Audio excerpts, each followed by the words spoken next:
Estimados colegas cirujanos, dentistas y técnicos dentales, para mí es un honor y un placer saludarles. Soy la doctora Maite Vargas. En esta ocasión vamos a platicar acerca de composites de laboratorio. Estos materiales son muy versátiles y muy estéticos. Están formados por una matriz inorgánica y una matriz orgánica.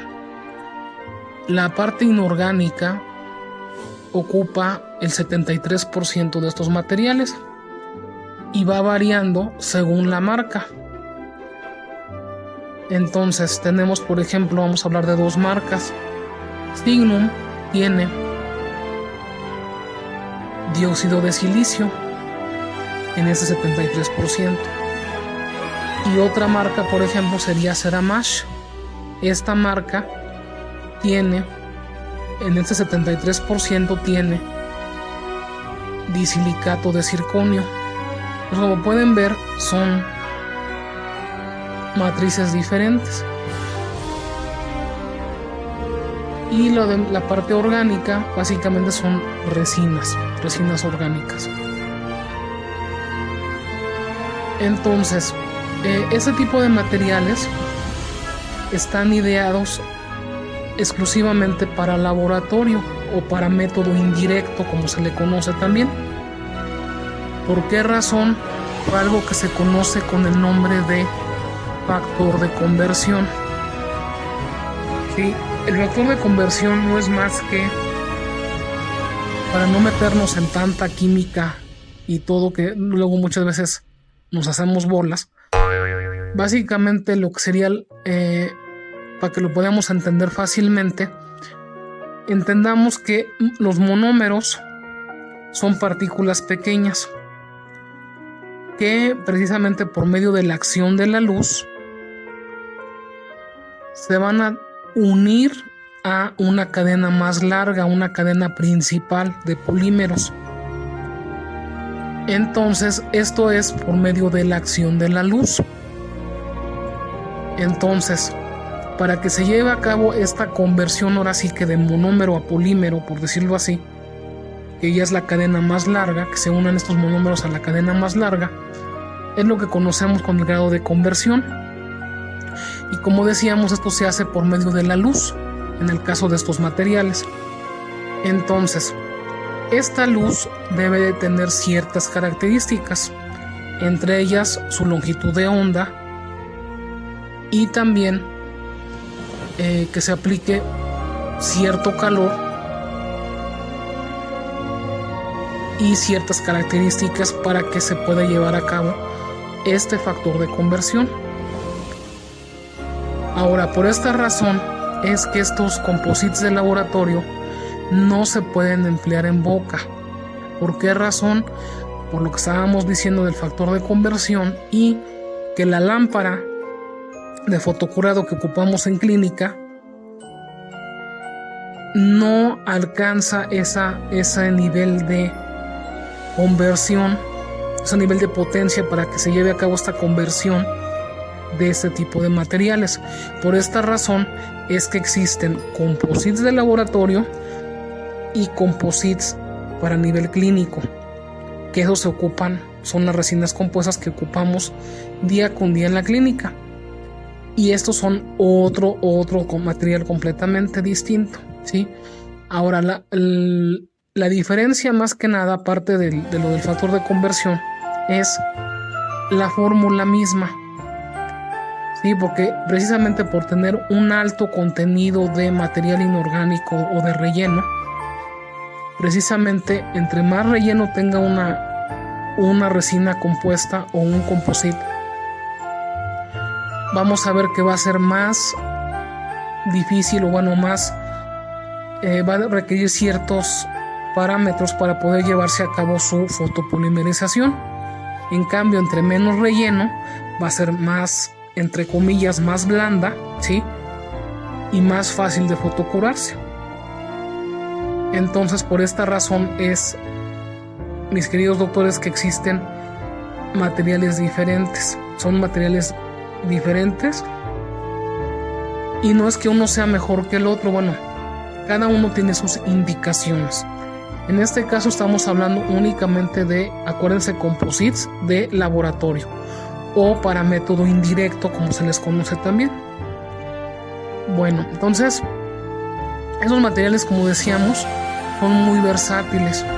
Podemos realizar desde carillas, podemos realizar inlays, onlays, coronas, puentes de 3 unidades o más, también se pueden usar más, dependiendo también. Ahorita vamos a platicar de eso también. También se puede ocupar como pónticos de prótesis removible, parcial removible. Así, entonces, como pueden darse cuenta, tiene una amplia gama de aplicación.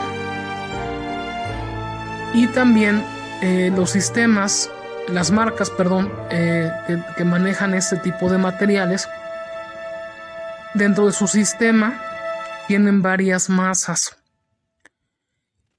Y aparte, dentro de las masas que contienen, van a tener diferentes grados de opacidad. O sea, va a haber más opacas, otras masas más translúcidas, otras transparentes, otras que me van a dar factores de modificación. Por ejemplo, si yo los pongo, vamos a tener mayores efectos, por ejemplo, de opalescencia o de translucidez. También puedo hacer diferentes caracterizaciones a través de pigmentos o stains para la técnica de maquillaje, por ejemplo. Y se pueden hacer varias cosas con esto. Entonces, ahora, el secreto de estos materiales es conocer ampliamente el sistema que estoy manejando. Sí, por eso les digo siempre, métanse a las páginas de internet, traten de bajar catálogos, o inclusive en los congresos, en diferentes revistas y demás, viene toda la gama de la línea que están ocupando, ¿sí? De la marca, quiero decir, que están ocupando, para que precisamente puedan sacarle el mayor provecho a su sistema. Yo no estoy casada con ningún sistema, nada más muchas veces hablamos de marcas como ejemplo, pero ustedes pueden hacer pueden hacer maravillas si manejan Sigma, Ceramash o cualquier otra. Pueden hacer maravillas con ese tipo de materiales, siempre y cuando lo manejen adecuadamente. Como siempre les digo, sigan las instrucciones del fabricante y también aplicando las masas adecuadas. Ahora sí que son sistemas que en unas manos adecuadas pueden hacerse maravillas realmente. Y como decíamos, se pueden emplear para muchas cosas, como carillas, o sea, desde carillas hasta puentes y todo esto. Ahora, se pueden ocupar solas o combinadas. Solas, pues es lo que conocemos con el nombre de técnicas de prótesis libre de metal, donde podemos, como decíamos, hacer inlays, carillas, coronas. En cambio, ya cuando necesitamos hacer puentes, aquí ya cambia un poco, porque necesitamos ponerle un refuerzo. Un refuerzo, normalmente se le pone un refuerzo de malla que viene impregnada con resina.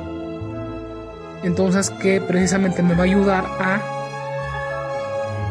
reforzar su mismo nombre lo está diciendo, esa estructura, para poder estratificar mi composite. Entonces podemos hacer así puentes de 3 unidades con ese tipo de refuerzo de malla. Ahora, se puede usar también combinado con otro tipo de materiales. Aquí ya no sería libre de metal, sino sería prótesis combinada, y puedo realizar prótesis, por ejemplo, con núcleos de circonio, núcleos de grafeno, núcleos de PIC. También se pueden hacer de diferentes aleaciones metálicas, y así puedo hacer más unidades. Ahora, como les vuelvo a repetir, cada material tiene su especificación, porque dentro del sistema va a haber subsistemas, por decirlo de alguna manera. ¿A qué me refiero? Por ejemplo, como en un principio estábamos mencionando la marca Signum, por ejemplo, si voy a ocuparla únicamente para libres de metal, le puedo poner Signum Ceramis, así como es su apellido, Signum Ceramis. Por ejemplo, si voy a usar combinada con cierto material, puede ser metal, circonia, etcétera, puedo ocupar Signum Composite, así se llama, Signum Composite. Por ejemplo, si necesito usar stains, los stains se llaman Signum Creative también. Y también tiene otro subsistema que se llama Signum Matrix, que es un sistema que me va a permitir como encapsular todas mis masas que puse yo anteriormente en una masa translúcida, que esto me va a permitir darle mayor naturalidad a esa restauración. También se puede usar. Entonces, también dentro de las masas, como decíamos, bueno, es un ejemplo nada más, Ceramash también tiene lo suyo, también tiene lo mismo. Tiene masas que son exclusivas para usarse sin estructura, otras con estructura, ya como decíamos, puede ser metálica o de cualquier otro material. También tiene pigmentos, también tiene diferentes efectos. Entonces, como les vuelvo a repetir, es cuestión de conocer adecuadamente todo el sistema para ver qué me ofrece y sacarle el mayor provecho posible. Ahora, vamos a hablar de los grosores. El grosor, por ejemplo, mínimo de una carilla es de 0.5 a 0.7. Las incrustaciones mínimo se sugiere que sea de 1.5. Y ya las coronas y demás pues pueden ser de mayor grosor, dependiendo también en cada caso. Ahora, como decíamos, me permiten hacer bastantes caracterizaciones. Ahora, dentro de las caracterizaciones, yo les voy a dar algunos tips. Por ejemplo, hay pigmentos o masas azuladas o grisáceas. Esas, por ejemplo, las podemos colocar en el borde incisal para darle cierta translucidez y ciertos toques de naturalidad a nuestras restauraciones. Por ejemplo, los tonos marrones o naranjas me dan un aspecto como de profundidad. Ahora hay cafés, por ejemplo, los tonos cafés me pueden servir para los fondos de las fosas o fosetas también. Los blancos, ¿sí? Los tonos blancos. Estoy hablando de pigmentos blancos. Me puede permitir darle un aspecto de volumen donde no lo hay. Porque llega a pasar, ¿no? Que necesito como que se vea un poquito elevado, pero sin que tenga una masa ahí, sino nada más es un efecto visual. Entonces esto lo puedo lograr con un pigmento blanco. Entonces todo este tipo de situaciones lo podemos ocupar, por ejemplo, en crestas, en las cimas de las cúspides y en determinados lugares. Entonces se puede ocupar ese tipo de stains o pigmentos, o también se pueden combinar inclusive. También, ¿por qué no? Porque muchas veces exactamente el pigmento dicen es que yo necesito uno que sea a lo mejor pues azul, pues no tan azul, pero tampoco tan gris. Entonces dicen una cosa intermedia. Bueno, podemos mezclarlo y aplicarlo. Ahora, también otra situación que les voy a decir, podemos ir aplicando nuestras masas y podemos ir en casos necesarios, ir degradando, que a veces que es necesario degradar la masa para que no nos dé el efecto bandera que se le llama. Acuérdense que el efecto bandera es aquel que se ven como, ahora sí que como las banderas se ven franjas así de color así, y los dientes no son así, sino son degradados. Entonces debemos de evitar ese efecto bandera. Eso nos podemos ocupar para este fin. Podemos ocupar un pincel sintético que me va a permitir degradar mi masa. También los sistemas traen masas más densas y unas más fluidas. También estas masas fluidas las puedo degradar igual con el pincel. Se pueden ocupar también los microbrush. También en algunas zonas se puede colocar también con masas con este tipo de instrumentos. O zonas donde necesito nada más como que un mini puntito, hacia una cosita muy pequeña, podemos emplear agujas o bien limas de endodoncia, y ahí se pueden colocar un puntito muy pequeñito de este material, obviamente degradándolo un poquito también. Entonces, para que no volvemos a lo mismo, no se vea, si voy a poner por ejemplo, un pigmento marrón en alguna fosa, no se vea la mancha ahí que parece que, o sea, que se vea una mancha, no debe de verse algo degradado, algo bien hecho, no manchas, ¿sí? Porque porque tengan color quiere decir que voy a hacer manchas, ¿verdad? Entonces debemos de degradarlas. Entonces para esto se pueden hacer todo ese tipo de caracterizaciones así. Ahora recordemos que se pueden ir colocando las masas, y entre masa y masa se puede ir fotocurando también. Normalmente el fabricante me pide 90 segundos. Sí, eso más o menos. Ahora, dependiendo la marca, puede llegar a cambiar esto, pero básicamente las marcas en la actualidad me piden 90 segundos entre masa y masa. O dependiendo también la extensión de mi restauración, porque si estamos hablando que es una carilla, estamos hablando de una zona muy pequeñita. Entonces pues debo de ir poniendo mis masas poco a poco,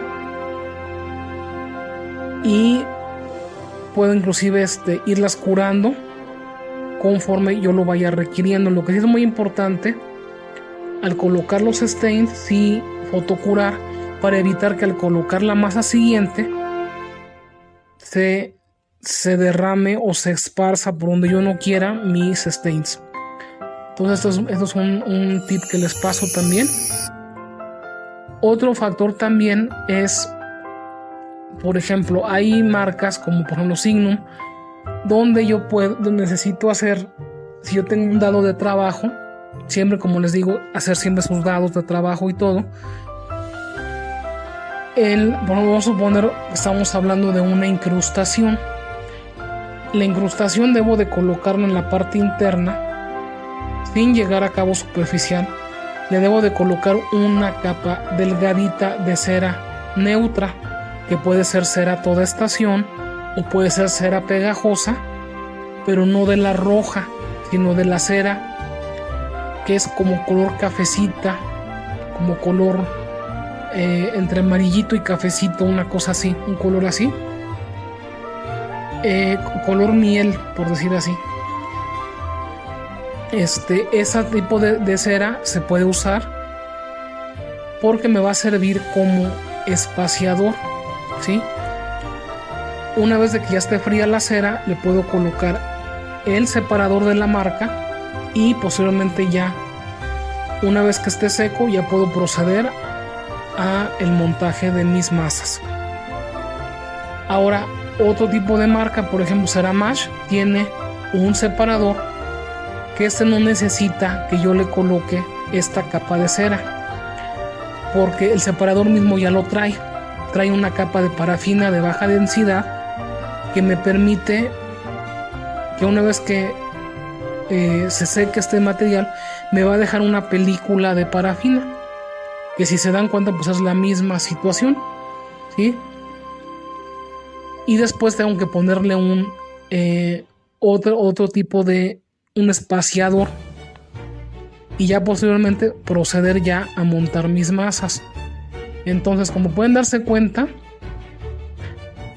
cada marca tiene su especificación, pero es muy importante leer adecuadamente el instructivo de todos los pasos que nos sugiere el fabricante, porque por algo lo está diciendo, ¿sí? Porque, por ejemplo, en el caso de Ceramash no tendría caso hacer lo que les decía yo en Signum, ¿no? Encerar ya sea mi cavidad o mi preparación. En el caso de una puede ser una carilla o puede ser una corona, no tiene caso encerar si de todas maneras el separador me va a aplicar una capa de parafina, entonces no tiene caso. Entonces, pero sin embargo, conociendo el material, pues sí podemos sacarle todo el provecho posible. Ahora también debemos de tomar en cuenta otros factores para evitar errores. Acuérdense que estamos trabajando con materiales que la luz es son muy sensibles a la luz. Entonces, para evitar echar a perder mis materiales, debemos siempre manipular adecuadamente nuestras jeringas. ¿A qué me refiero? A retirarles con mucho cuidado una pequeña porción, que es la porción que voy a ocupar, y inmediatamente después cerrar adecuadamente mis jeringas. No dejarlas destapadas, porque si no se puede echar a perder el material porque empieza a reaccionar. Eso es un factor importante. Ahora, por ejemplo, hablábamos hace un momento de hacer mezclas. ¿Se acuerdan que hablábamos de mezclas? Bueno, hay ciertas cajas, por decirlo de alguna manera, o ciertos instrumentos que manejan diferentes compañías, que por ejemplo ustedes pueden ahí colocar sus mezclas y luego taparlas de tal manera que queden a oscuras. Entonces es muy importante que lo realicen, porque inclusive, bueno, lo pueden comprar, ya lo venden hecho, o bien lo pueden ustedes hacer también. También lo pueden ustedes realizar. Puede ser en un topper, por ejemplo. Pueden colocar ahí adentro una loseta de vidrio, o ya sea de loseta de vidrio, puede ser una geoda, lo que ustedes tengan, de tal manera que, pero tiene que ser opaco. Inclusive lo pueden forrar con algún papel, de preferencia que sea oscuro, igual la tapa, y ahí pueden hacer sus mezclas, lo colocan en su lugar de la restauración y lo tapan de tal manera que no le entre la luz, y así pueden ustedes conservar sus mezclas sin que les dé el aire, y aparte sin que también no les dé la luz, y ocuparla para otra ocasión, ¿por qué no? Entonces todo eso lo pueden ustedes hacer también. Eso es un tip que les paso. Acuérdense, es muy importante que esté lejos de la luz y del calor. Entonces por eso es que las jeringas se deben de guardar en ciertos lugares donde no les dé ni la luz del sol, obviamente, ni el calor tampoco, para que siempre tengamos nuestro material bien. Ahora, si ustedes se dan cuenta, cuando retiran una porción de ahí de la jeringa, van ustedes a ver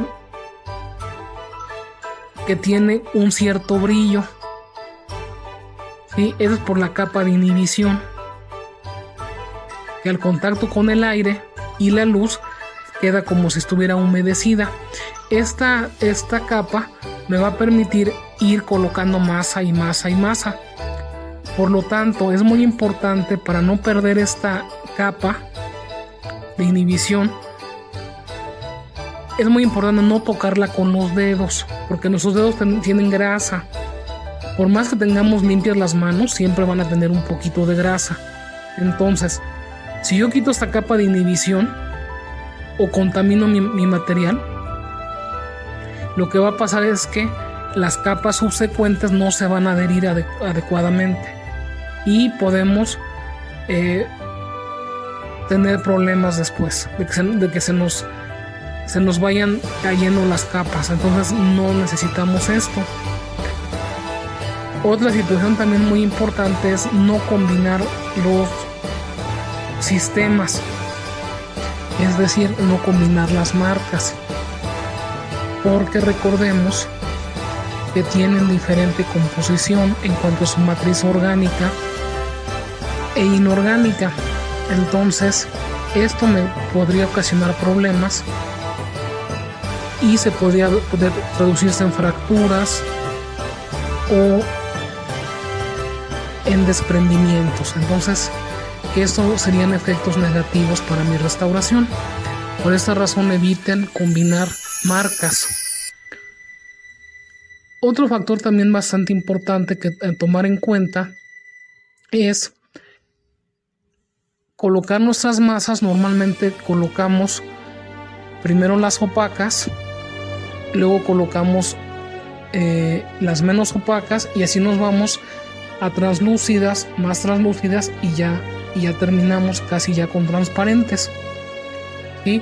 Esto me va a dar un efecto de profundidad, un efecto de muchas situaciones de naturalidad. También recordemos que con los composites se pueden hacer restauraciones combinadas con núcleos de diferentes tipos. Como mencionábamos hace un momento, hablábamos de núcleos metálicos de diferentes aleaciones. Se puede hacer también con núcleos de circonia, de PIC, de grafeno, etc. Entonces, en estos casos, cada sistema, cada marca tiene su protocolo de adhesión de este núcleo con el composite. ¿Qué tratamiento le debo de dar a esa superficie para que pueda adherirse el composite adecuadamente? Entonces tiene lo que conocemos como bond, ¿sí? Que precisamente se coloca en los núcleos para que se lleve a cabo esta adhesión. Es muy importante ocupar el bond adecuado. El sistema me va diciendo, mira, este bond es para circonio, este es para metal, este es para este determinado material.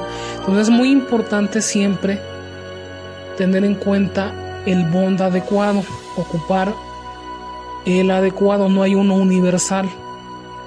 Entonces obviamente tiene su protocolo, tengo que colocar uno. Hay veces que vienen en dos partes, entonces tengo que colocar uno, fotocurarlo, luego colocar el otro, fotocurarlo, luego proceder a hacer mi opacado. Hay veces que ya viene según el sistema también, porque volvemos a lo mismo, hay diferentes sistemas. Y ya una vez de que ya está opacado, ahora sí ya procedemos a montar las masas. Otro tip que también les puedo pasar es que recordemos que la manipulación se puede hacer con diferentes instrumentos. Se puede hacer con espátulas de vidrio, espátulas de punta de goma o de silicón. Se puede elaborar también, se puede hacer también, por ejemplo, con pinceles, sobre todo las masas que son más fluidas. Se le puede colocar también, por ejemplo, pequeñas porciones de stain o de pigmento en ciertas zonas que necesitemos muy poquitito, unas zonas que se necesita muy poquito material. Entonces podemos recurrir al uso de agujas o limas de endodoncia. También se pueden emplear, siempre y cuando es muy importante tengamos limpios nuestros instrumentos. ¿Sí? Antes de empezar a trabajar podemos limpiarlos ¿sí? Podemos inclusive tomar un algodón, a lo mejor mojarlo en alcohol y limpiar muy bien todos nuestros instrumentos de trabajo, nuestra loseta, igual tener las manos limpias para evitar contaminaciones, porque de otra manera podemos contaminar nuestro material, ¿sí? Otra cosa muy importante también, mis queridos técnicos, mis queridos doctores, es que cuando estén trabajando este tipo de materiales, de preferencia no estén comiendo o no estén fumando, porque luego llega a pasar y llega a caer pequeñitas porciones del cigarro, etcétera, llega a caer en la restauración y eso nos va a afectar. Igual comer, pues lo mismo, porque muchas veces podemos, así que lo que comemos tiene pigmentos, tiene condimentos que tienen color y pues podemos tocar el material y contaminarlo. Entonces es muy importante no estar comiendo y no estar fumando. Digo, parece lógico lo que les estoy diciendo, pero son factores que luego también no tenemos en cuenta y pueden llegar a pasar. Entonces esto es bastante importante.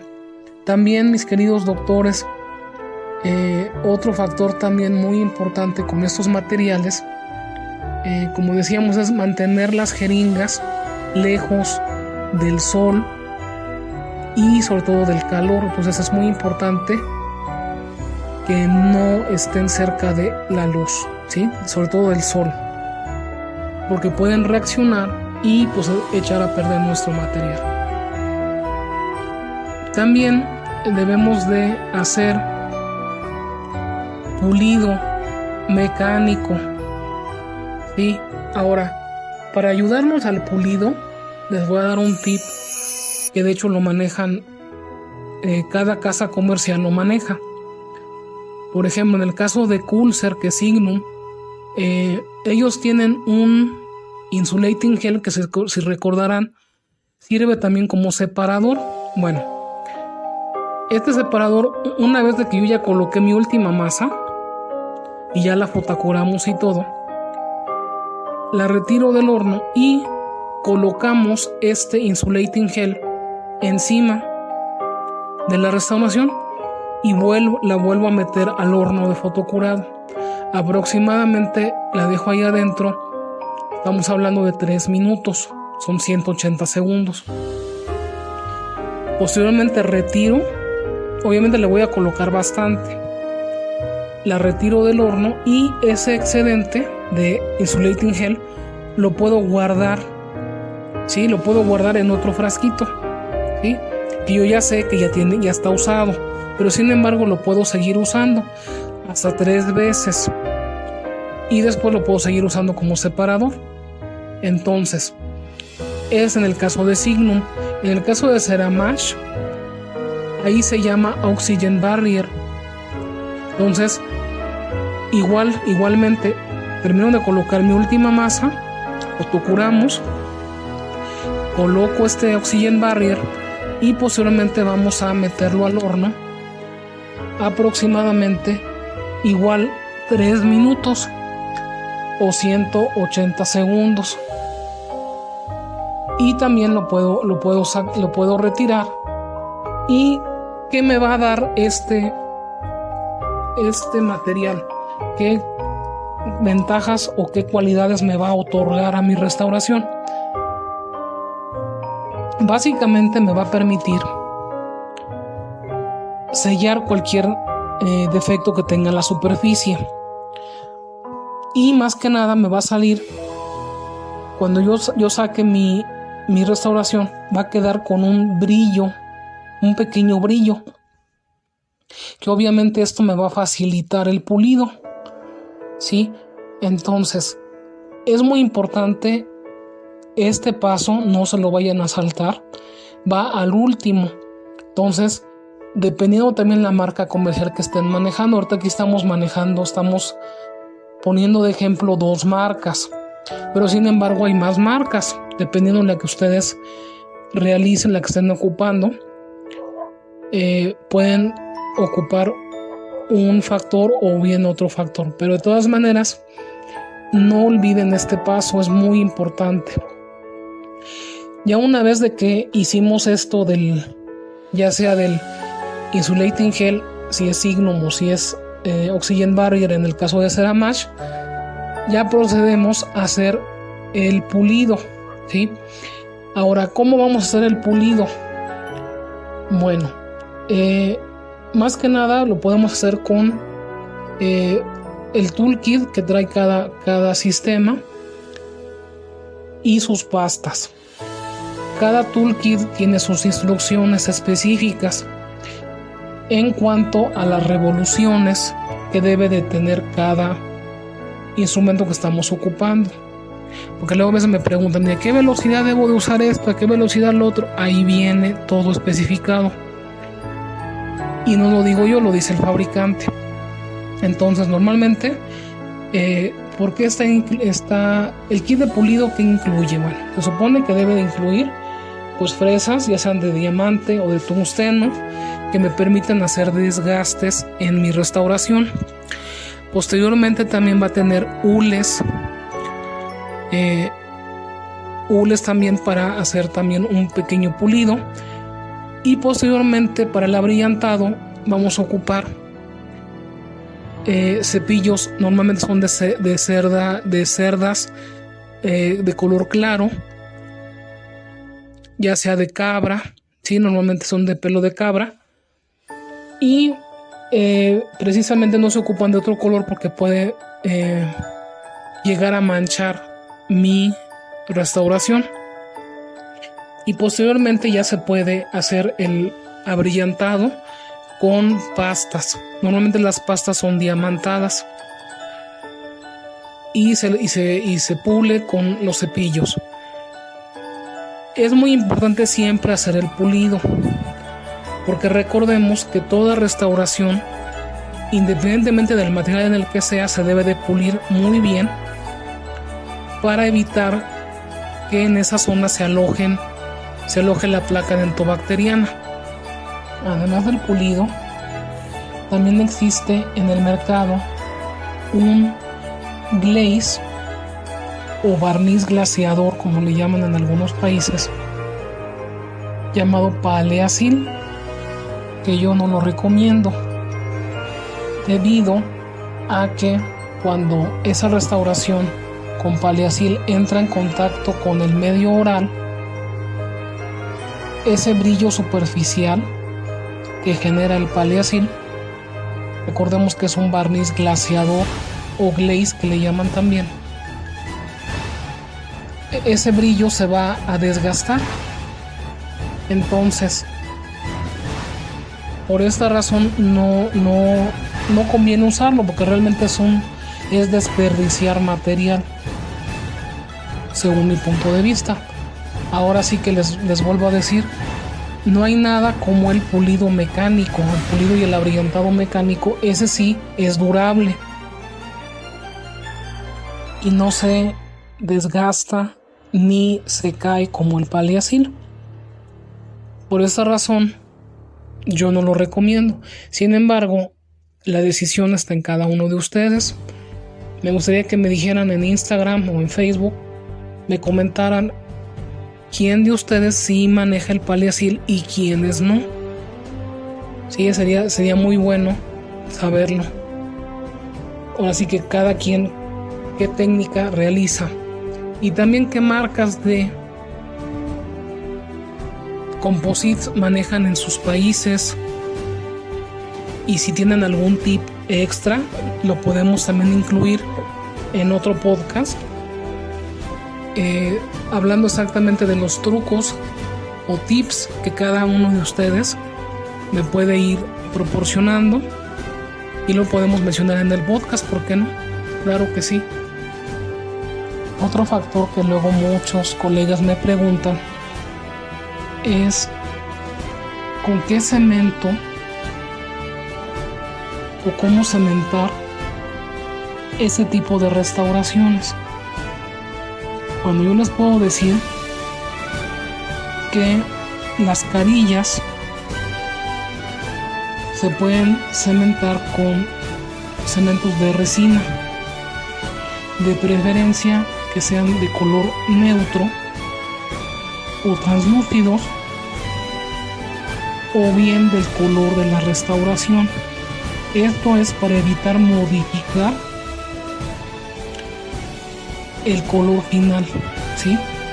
Porque recordemos que el cemento de resina, bueno, eso será tema de otro podcast, me puede ayudar a modificar, ya sea favorablemente mi restauración, el color de mi restauración, o también de manera desfavorable, ¿verdad? Porque le puedo poner un cemento a lo mejor más oscuro y eso me va a oscurecer la restauración final, dándome malos resultados. Ahora, en cuanto a las incrustaciones, también puedo usar cementos de resina. También en las coronas y puentes podemos usar cementos duales. Inclusive en los puentes o en las coronas que son combinadas, me refiero que tienen un núcleo ya sea metálico o de cualquier otro material, se puede cementar ya sea con cementos de uso tradicional, que puede ser de ionómero de vidrio, o puede ser también hasta fosfato de zinc, ¿por qué no? Sobre todo en los metálicos. Entonces, ahora sí que, como pueden ver, dependiendo el caso, no hay un cemento que yo les pueda decir, miren, va a ser universal y ocupen este o ocupen el otro. No, cada marca tiene su protocolo, también recordemos eso, y su indicación sobre todo.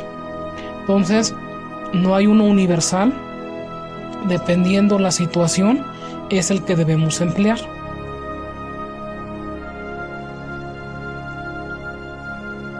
Recordemos que esos materiales son la evolución de lo que se llamaba antes cerómeros, que precisamente tenían una composición,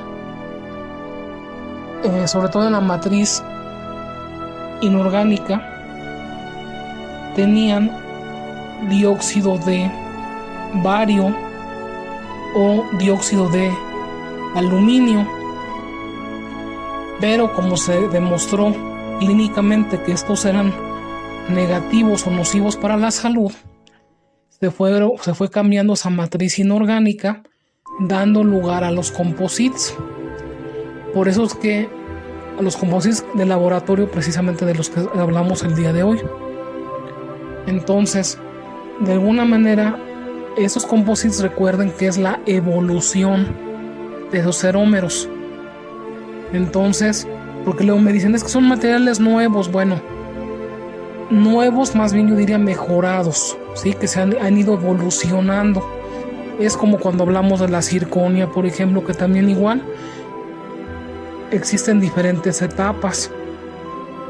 Igual de las feldespáticas, cerámicas feldespáticas, igual acuérdense que tenía, por así que tenía diferentes fases de evolución. Entonces igual este material ha ido evolucionando. Entonces, como decíamos, es muy biocompatible, se puede mimetizar muy bien. Hay gente que de verdad hace maravillas con estos materiales, que no le envidia nada a la cerámica y tienen la ventaja de que se manipulan más fácilmente, sobre todo por ejemplo en las carillas, que nos evitan y nos ahorran mucho tiempo, porque nos evitan por ejemplo la elaboración de dados refractarios, en fin, diferentes estadías de trabajo que pues nos quita un poco de tiempo. En cambio, con estos materiales se puede realizar más fácil, más rápido, y ahorramos tiempo, dinero y esfuerzo. Entonces, como decíamos, son muy biocompatibles, tienen un módulo de abrasión similar al diente, por lo tanto no lo desgastan tanto como una cerámica, por ejemplo. Entonces sí tienen muchas ventajas. Entonces ese es el tema del día de hoy. Espero que les haya servido esta información. Y cualquier inquietud, cualquier duda me tienen a sus órdenes en Instagram. Ahí estoy como May Vargas 0480. O también me pueden checar en Facebook. Ahí estoy como May Vargas. May con Y, acuérdense siempre. May Vargas. Y la foto es de 2 tigres en la nieve. Y con mucho gusto me pueden hacer llegar cualquier inquietud, comentario que tengan, ya sea de este tema o de otros temas que hemos visto, o que también de sus técnicas de ustedes, dudas y demás. Cualquier comentario es bienvenido. Y recuerden que la alegría y la libertad del espíritu nos la otorga el conocimiento. Hasta la próxima.